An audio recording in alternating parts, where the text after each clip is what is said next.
Hi friends, வாங்க சுபா சாப்பிட போறேன். என்ன சமைச்சிருக்கேங்கிறதையும் போய் பார்க்கலாம். ஒரு தட்டு தான் எடுத்துட்டு போறேன். பசங்களாம் வெளில போயிட்டாங்க. பாப்பா வந்து அப்புறமா சாப்பிட்றேன்னு சொல்லிடுச்சு. அம்மாவுக்கு பசிக்குதுன்னு. சரி அப்ப சாப்பிடுங்கம்மான்னு சொல்லிடுச்சு. அதனால நான் மட்டும் தான் இப்ப சாப்பிட போறேன். வாங்க, நீங்க யாரும் சாப்பிட்ற மாதிரி இருந்தா சுபா வீட்டில் இப்ப என்ன குழம்பு சாதத்தை தட்டில் போட்டாச்சு. போட்டுட்டு சைடிஷ் வந்து பாருங்க, முருங்கைக்காயும் கத்திரிக்காயும் பார்க்கவே செம்மையா இருக்குல்ல. அதெல்லாரும் சாப்பிட்டாச்சு. நானும் பாப்பாவும் தான். நல்லா எடுத்து வச்சு சாப்பிட வேண்டியதான். கத்திரிக்காய் தான் எனக்கு பிடிக்கும்.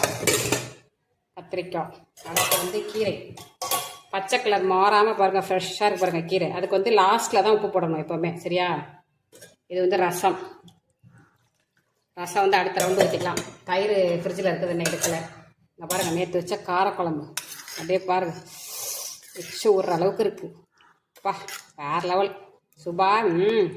ஃபஸ்ட்டு காரக்குழம்பு போட்டு சாப்பிட்டுட்டு அப்புறமா வந்து ரசம் போட்டுக்கலாம், தயிர் போட்டுக்கலாம். இதான் இன்னைக்கு சுபா வீட்டில் லஞ்ச்.